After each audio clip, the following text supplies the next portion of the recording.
Welcome to the SwineTime podcast. I'm your host, Spencer Wean. I'm one of the staff veterinarians here. I'm one of the owners in Pipestone Holdings. And they let me do this one fun thing. And besides my normal duties, working with farmers or working within our group, I get to host this podcast. And I have interesting guests. Today I have two guests, two ladies that I work with, Kiah Berg and Erin. And we are going to talk about wean age and the impact on the economics of growing pigs. So, stopping there, I'll turn it over and say, Kiah, start with you. Why don't you introduce yourself a little bit? You've been on before. I have. And tell us where you're from, what you do, and then we'll go to Erin. Yeah, I'm from Oregon originally. Came out to Kansas State to get my education and wound up in that swine nutrition world. And so I joined Pipestone about 5 years ago. And today I have the privilege of leading our formulation team on the nutrition side. Okay. Did you say where you're from originally? Oregon. Oregon. Okay. That's how you say it. Or not Oregon? Nope. Okay, from Oregon. And you came to us by way of K-State, right? Yep. And you're also married to one of my friends who also works here at Pipestone, so I get to know you through that. And I've known you since you've been here as well. And go ahead, Erin, where are you from and what do you do? Thanks, Spencer. I'm Erin Little. I am originally from Nicollet, Minnesota, but went to South Dakota State, got my undergrad and then my master's in genetics there. Been with Pipestone for actually 10 years in September. 9 of those were spent on the research team, the last 4 of that leading the research team. And then as of January, so very recent, I joined the FarmStats team. And so I've been the director of FarmStats and get to oversee our wean to finish record service and really enjoying the data on that side and working with producers every day. Excellent. No, and I've known you when you were in the research side, and that was a really fun transition because you were already dealing with thinking about costs and numbers quite a bit, and so it was an easy transition. I say it's easy. Maybe it was hard, but it was a good transition to go to what you're doing now, and you've got a lot of great numbers that'll help us guide our decisions. So before we get into the topic, though, I was giving you both a hard time about this before, but you can't tell. I mean, you can. It's hidden. Both of these ladies I'm with here today are expecting. They're with child, and I think it's just I just want to acknowledge just the American family. I love it. I just love that you guys have families you're growing. So congratulations on that to both of you. Thanks. So into the topic, wean age. How do you want to set it up? Because the topic of how old a pig should be to best serve our clients and the best serve the people receiving these pigs and that own the sows. How did we even get into it? You know, that discussion. I remember being there, but what do you remember about that as we transition to looking at older pigs? Does anybody have a thought? I mean, it was before my time that I joined at Pipestone, but I mean, even throughout grad school, we talked about it as how do you have an easier pig when it walks into the barn for these producers? And for a lot of our shareholders today, right, they're in the field at harvest and they're in the field at planting. And so having a pig that's more forgiving when it comes into the barn when maybe labor is a little bit shorter, I think is really helpful for those producers. Erin, do you have any remembrance of that? Because you're recent enough, both of you, that I was here for the original talks about how we should look at that, but what do you know about it? Yeah, I would say, growing up, right, we were 17, 18 was kind of the goal. And then, in my time at Pipestone and my time at school, we started to see, well, can we go to 22? Can we go to 3? Can we go to 4? For all those reasons Kiah mentioned. And the value really showed itself, in the wean to finish barn and how you got those pigs started.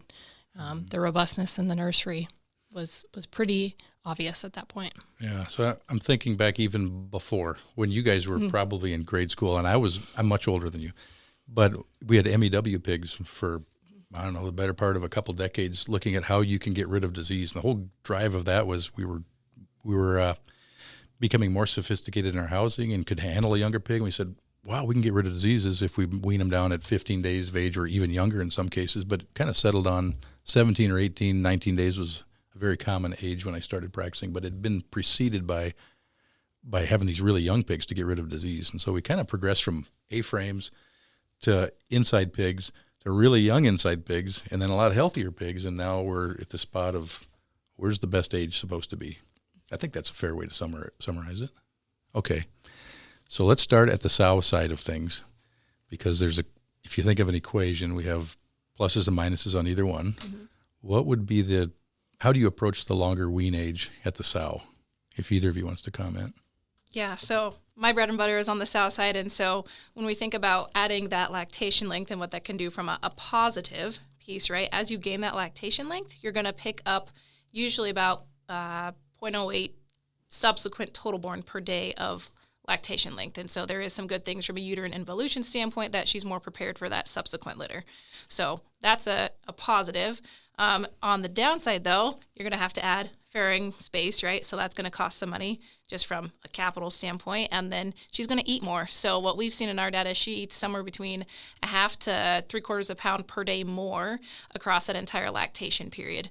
And so that'll add somewhere between $2 to $2.50 per sow per lactation period to feed her for that added feed cost. Okay. And you're really adding the days at the end when she's eating the most. Exactly. What's the range of sow intake at 15 days plus when she's in that higher output stage of her life? How much is she eating per day? Yeah, 20 to 30 pounds. 20 to 30 pounds. Yep. You can't even fill, if you got a hopper above a intake feed or any kind of self feeder, you can't run it enough if you got a hopper. Correct. Yeah, that's a lot of Okay. hand feeding. Okay.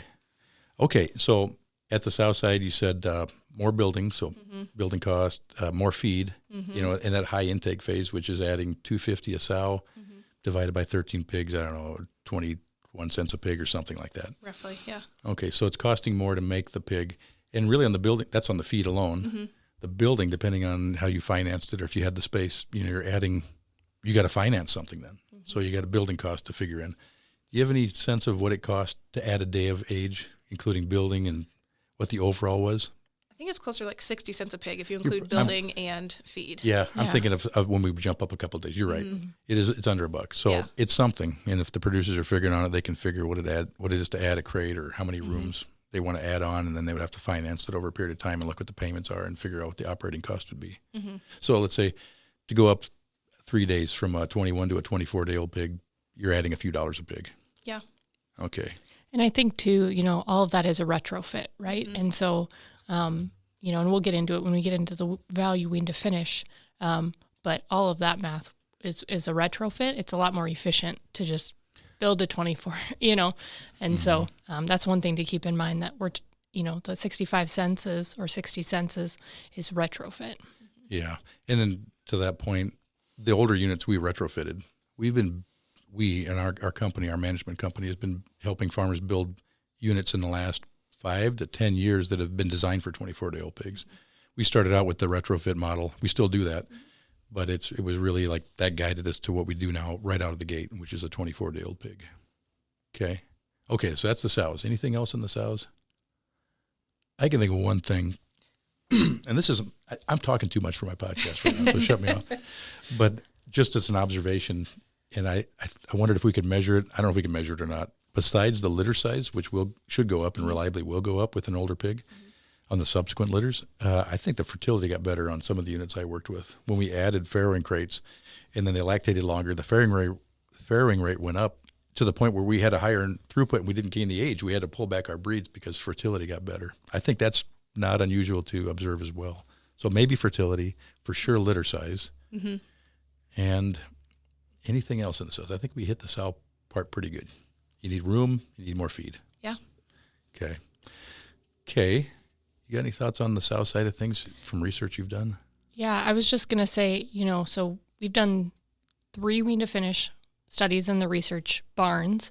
One where we titrated out. So we looked at 21 and 22, 23 and 24, 25 and 26, 27, 28, up to 29 and 30 days of age. And so we looked at the differences. And so to your point on fertility, total born, right? I mean, we saw that in the research barn. As you increased wean age, you did see an increase in subsequent total born at that 0.8. Fertility, looking at only 250 sows in that study was really hard to measure. So we, our big thing was total born that we were able to replicate there. But then across the board on the wean to finish side, the cool thing with all 3 of those projects plus the FarmStats data is that they're pretty consistent in terms of what they show for the wean to finish value of adding wean age. So. Right. Back to the sows before we get off of that. I was just thinking through the limits. And so we tested initially, you gave the range of ages that we looked at, but we kind of focused in on taking it from 20 to 24. but you tested much older. And the concern was we're going to draw the sows down too hard. We'll have a negative impact on how the sows do afterwards. Did you see that in our research, that the sows actually did get pulled down too hard, did worse, or what did you find? We didn't. We saw a linear response for total born as we got up to that 30. And so I guess to your point, we didn't find the cliff. We didn't figure out where it started to negatively impact. But again, one wean to finish research barn, 2,400 pigs, you're only looking at 250 sows, right? And so I would say big picture fertility would be hard to capture, hard to understand from one turn. But like I said, the total born, we never hit a cliff up to that 30. One thing Kiah and I talked about earlier today is, our thought is, right, there's eventually like a law of diminishing return, where it's like eventually, the cost of that investment for 8 days or 10 days, just the value maybe isn't there once you get to that 28, 29, 30 days relative to 20 to 24. Right. But I was curious. You just said this. There was still a linear increase. So the older they got, you kept gaining more pig on subsequent litter size. Yeah. And I'm thinking about Europe now, because I think much of Europe, maybe all of the EU, I don't know how they govern that, but it's a 28-day minimum age pig. So they're taking them much older than we are, even with our older age. We're still 4 more days to go to get to them.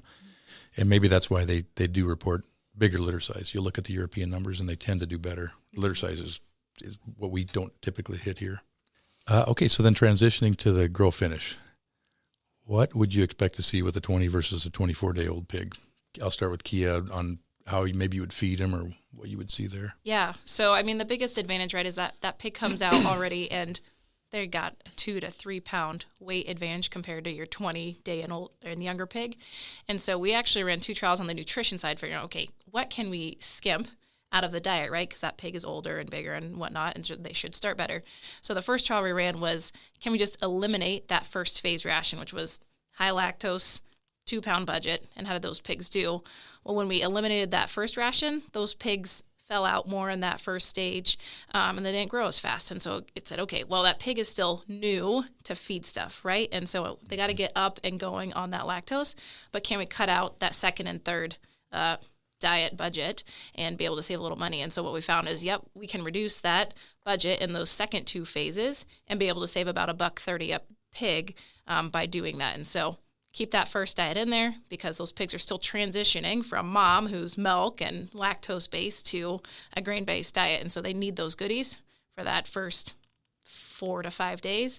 But then you can transition them to a more corn soy-based diet. Okay. I remember you doing that research a year or 2 ago. I remember seeing that when it was presented.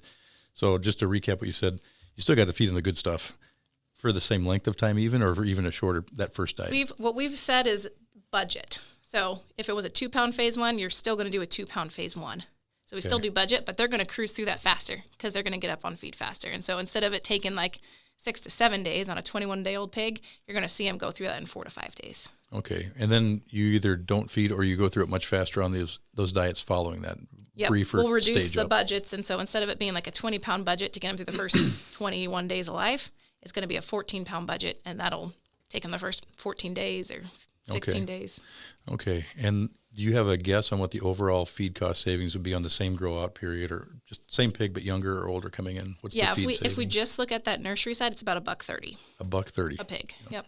Okay, $1.30 a pig, and that's between a 20 to a 24-day-old pig, or what's the spread there? Yeah. Okay, $1.30 a pig.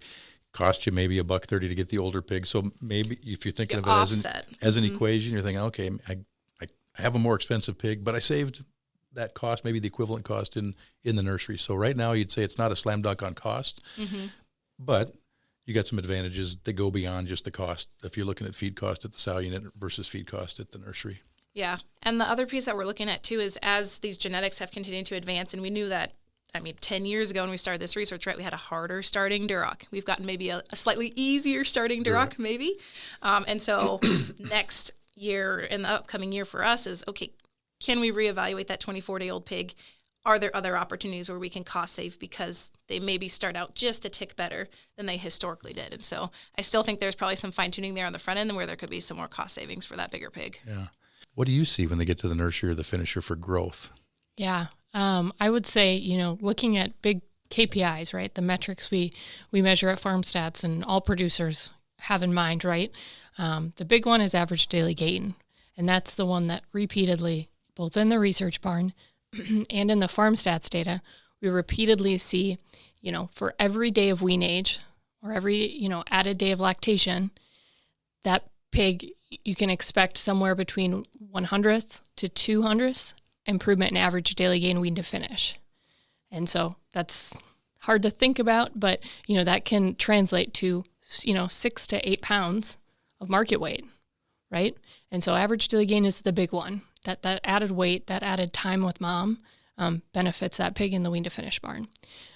Other metrics, I would say that we maybe don't see as much value, or we don't see the correlation with the older wean age. Feed conversion, there really isn't a difference. So again, average daily gain is the big one. And then I would say mortality, percent tops, those two metrics, I would say jury's still out. There's a lot of variation there. But I think health is a big one there.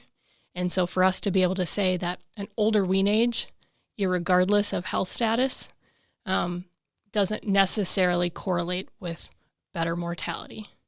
Okay. I would say that, that's something to be aware of. In the research barn, it did.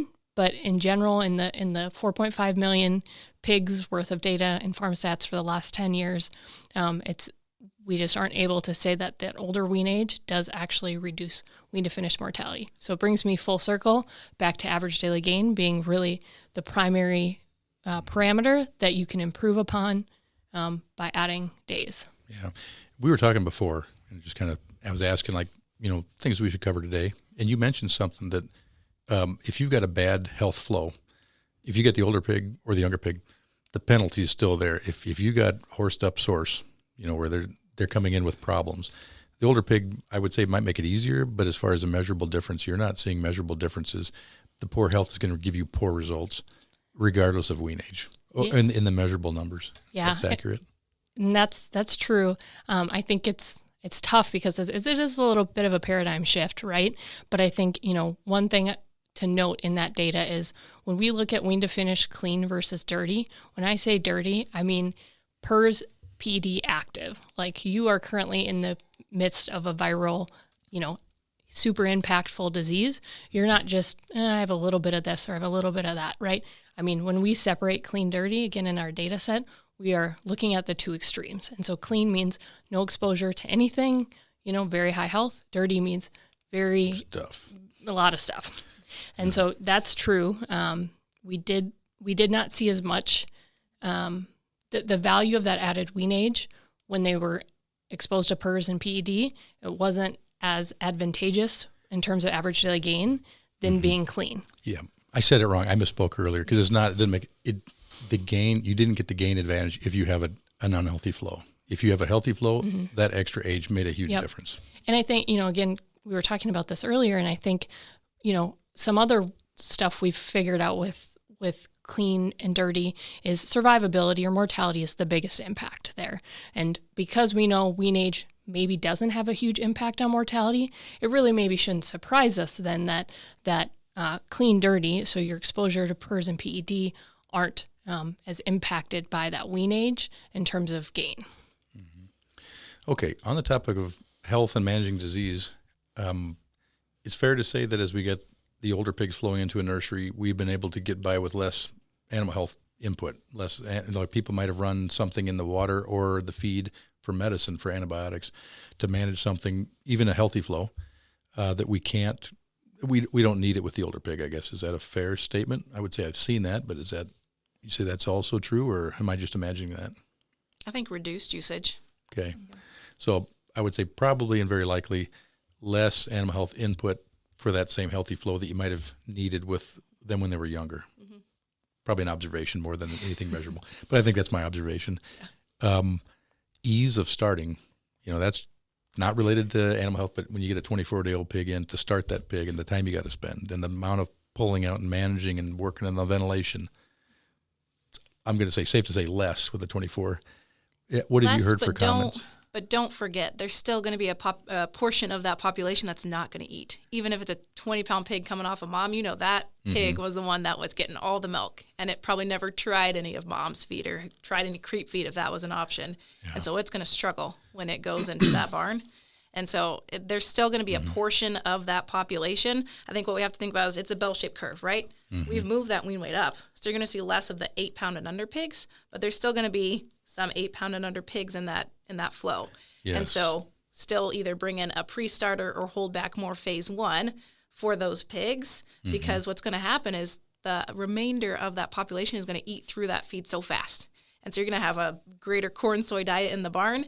And if you have more of those, a couple of those 8 and 10-pound pigs in that fallback pen, and they're all of a sudden on a corn soy diet, they're going to completely fall out. And so there is a little bit about managing that population where you want to make sure that you can still take care of those 8-pound and under pigs that came in with your big pigs by feeding them some pre-starter or stage 1, because they're going to really fall behind with the rest of the pigs cruising so fast in the barn. Right. To that point, I would say it's the same pigs that would have been weaned at 20 days of age. Now they're 24. The bell-shaped distribution just shifted over to the right. Correct. Instead of having 10% being 8 pounds and under, not that much, hopefully, 5%, it might be 1%. They're still there, just you still have to manage them, but there's just less of them. Yep. That'd be a fair thing to say. Yeah.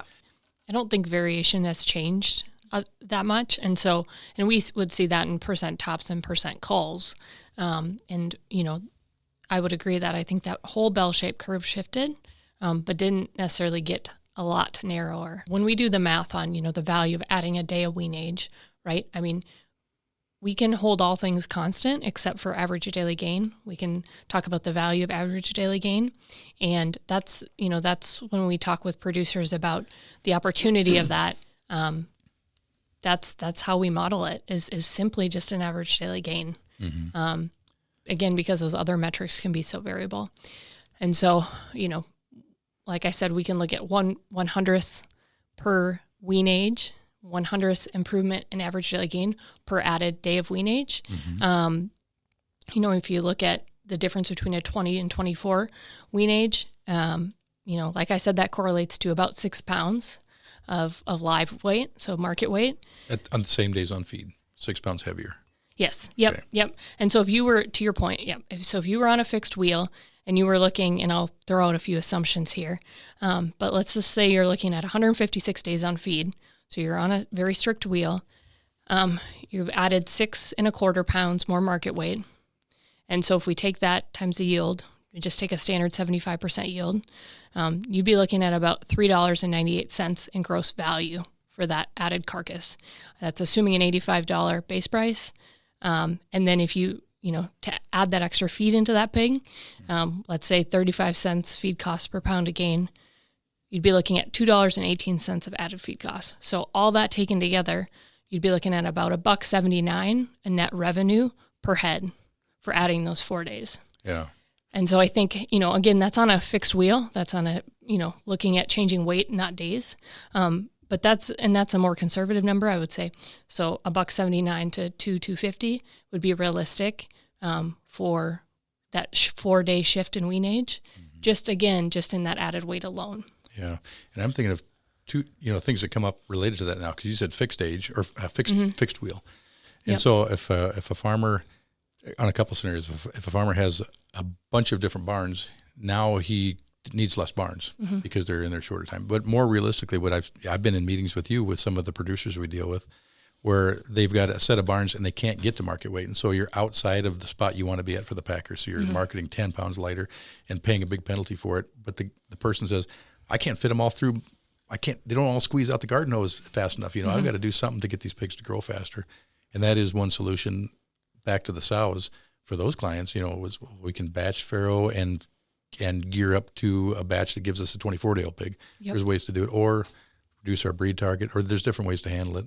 Nobody ever wants to reduce their breeds, and nobody wants to sell off pigs, and so you end up trying to squeeze the same pigs to the same barn. Yeah. But that gets you there if you have the older pig. It does. And, to your point, you can flip it and you can look at days, right? And so instead of, say I'm selling to a Holstein and I know my target weight and I get there every time, well, then now you have, the math works out to be about 3.5 days less for that turn to get to that same target weight. And so to your point, that's what I tell producers is, what do you need to achieve for weight? What is your packer's expectation? What is, our optimizer telling you in terms of target weight? And so if you get there, or if you are already getting there, then, you're sitting pretty well. And so let's reduce your days, 3.5 days, and get more pigs through your barn. Right. And so to your point, that's one way to potentially get your numbers back up if you would opt for reducing sows. But yeah, so I work with the producer up close to where I live, and they became infected with PRRS. They had to depup the unit,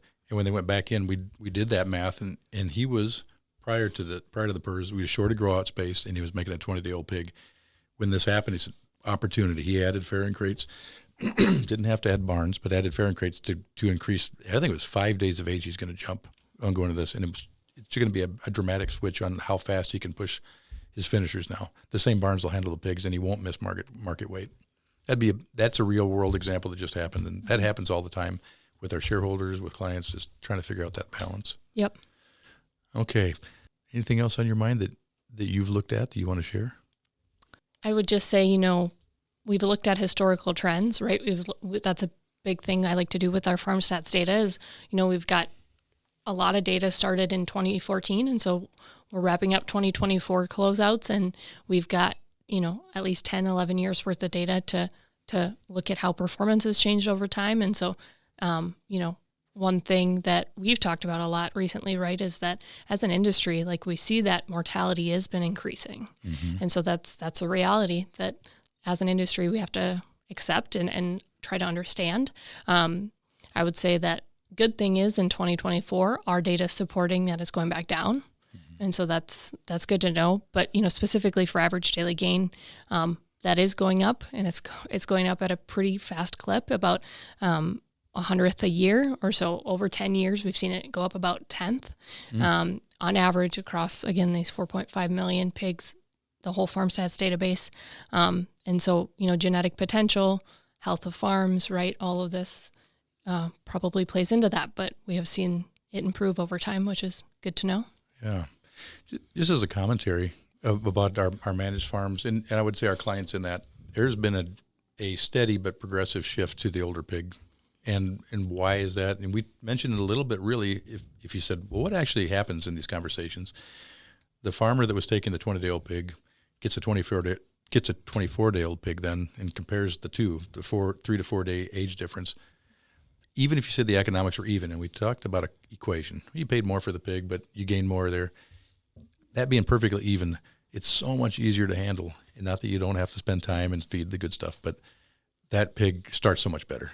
And that's the big selling point for this, is our shareholders, who generally raise crops or have other interests, have a much easier time starting these pigs. And they start, I would say, better in a wean to finish environment. You don't need the cozy nursery. They're just bigger and tougher. Not like feeder pig size tough, but they're just way easier to start. I'd say that you're hearing the same thing. Yeah. So in our setting, all things being equal, 24 days old was easy. Having said that, the whole industry isn't doing that. There's still people that make 18-day-old pigs, and they want to push the wheel at the sow farm really, really fast, but they get a much smaller pig out there. Is there reasons why you wouldn't want an older pig?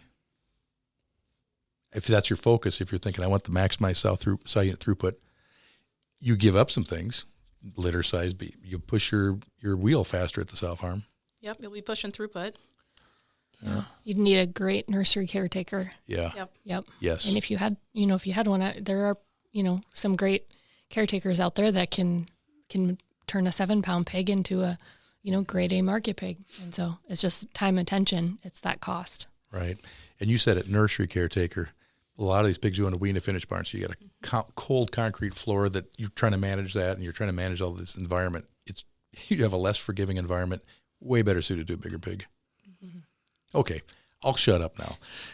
We'll see if the listeners comment that you didn't talk about this or that. I enjoy that I get calls about these podcasts later, and we'll see what people say. I thank you both very much for being on this podcast today, and we'll say goodbye. Thanks to our listeners for tuning in. The SwineTime podcast was created for the pork industry and individual pork producers around the country. Hosted by me, Dr. Spencer Wean with Pipestone Veterinary Services, the podcast contains pork industry news, advancements in animal care, and how to enhance your productivity. Find the SwineTime podcast at www.pipestone.com or on your favorite listening platform.